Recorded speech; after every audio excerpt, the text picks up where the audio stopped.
Shana Tova. Abraham assembled his caravan. He had a meeting with God planned. On the third day, he took his son Yitzchak, his cherished son, by the hand, and they headed up Mount Moriah. I'm sure that there must have been some chit-chat between the two of them.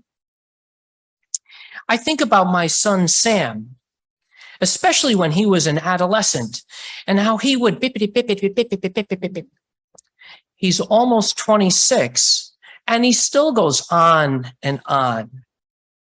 He came home from Seattle last month, and I said to my wife, Karen, I think I'll ask Sam if he wants to go out for a walk and talk my ear off. There's much debate about the context of the story of the Akedah, or the binding of Yitzchak, and its impact on us. Dr. Sikping Choi, associate professor of the Bible Seminary of Hong Kong, gave a lecture in 2017 in which he compared the Jewish, Christian, and Islamic take on the Akedah. The Jewish version, which we just read, spotlights Abraham's faith in Isaac's rather relative passive participation. The Islamic version, Dr. Choi suggests, is based on obedience displayed by Abraham and is actually unclear about who is being potentially sacrificed. The Quran indicates that Ishmael, the eldest son of the slave Hagar, is the one to be sacrificed. Further, he consented to the sacrifice because he wanted to be closer to God. The Christian perspective demonstrates both Abraham's faith and obedience. In the Christian book of James, it is written, "Was not our ancestor Abraham justified by works when he offered his son Isaac on the altar?" You see, faith was active along with his works, and faith was brought to completion by the works. Beyond Abraham's faith and obedience, Christianity focuses on characteristics such as miraculous birth and the fact that Isaac was the only son in the family, seemingly ignoring Ishmael. Additionally, Dr. Choi suggests the idea that a life could be sacrificed for the sake of others is a possible parallel referring to the sacrifice of Jesus. I wonder what Ishmael was doing at that time. What was his part in the story? Other views on this Akedah story believe that Sarah died as a result when she found out what had happened. Who told her? What was the discussion she had with Avraham? They were never together again in the Torah. Rabbi Tavi Hirsch Weinreb of the Orthodox Union wrote in an article in the Jewish Star a couple of years ago, "From the start of Genesis, we have been reading one long story. Extending over many centuries, it began with the creation of man and proceeded with the narrative of the transformation of a small family into a large nation. That large nation continues with us today." Former chancellor of the Jewish Theological Seminary, Arnie Asen, wrote about another central Jewish story, Passover. Think about it. You open the Haggadah at the start of the Seder, expecting to find page after page that fulfills the biblical commandment to tell the story of the Exodus from Egypt. You read near the very start of the Haggadah that whoever enlarges upon the story in the course of the evening is to be praised. And then you find a presentation of the Israelites' move from slavery to freedom that is disjointed, short on detail, and occasionally hard to follow. Moses who we might have thought would play a major role in the tale, is not mentioned even once. Pharaoh's name comes up only 4 times. The third major character of the drama, God, is absolutely everywhere in the Haggadah. That seems to be the point the authors of the text over the centuries had in mind. Chancellor Eisen and I propose that we look at all stories that they give us in the Torah, consider the lessons they wanted us to learn, and then ask us 2 more questions. 1, how do we think the story should be told? And 2, what lessons do they bear for you and me right here, right now? He asks that we focus not just on I, but we. We means one thing if it includes only those gathered around the table, or even the Jewish people as a whole. But suppose our we includes our neighbors we don't know, the people down the street or a few miles away, fellow residents of the continent we inhabit, fellow inhabitants and stewards of the planet.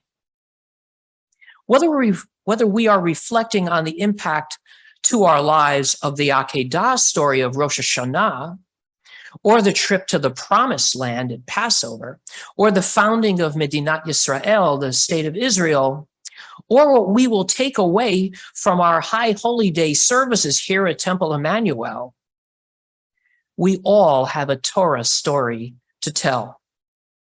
How will we tell our Torah study? What will it say of us? How is the Torah imbuing our lives with values? Does the Torah come up in your daily lives? A friend of mine, a rabbi, recently took his family on a trip to Israel. He wrote about one story of his trip in his recent Shabbat note to his congregation. He shared, when you visit Israel, every moment is an encounter, and every interaction is a life story. Yesterday, I was talking to my cab driver as we were driving back from Geula. He was telling me how he grew up with a Muslim dad and a Jewish mother, who both claimed him as part of their religion, which left him so confused. He ended up marrying a girl whose parents were also Jewish and Muslim. Although he believed in God, he didn't practice religion. As we were nearing the stop, the married father of 2 looked at me in the mirror and says, I have a surprise for you. Tomorrow will be the 37th Shabbat I'm observing on my way to returning to Judaism. I asked him, what did it? Was it your wife, who also had a Jewish mother and a Muslim father? His 2 children, aged 8 and 4?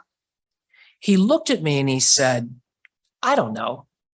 It was a soul connection.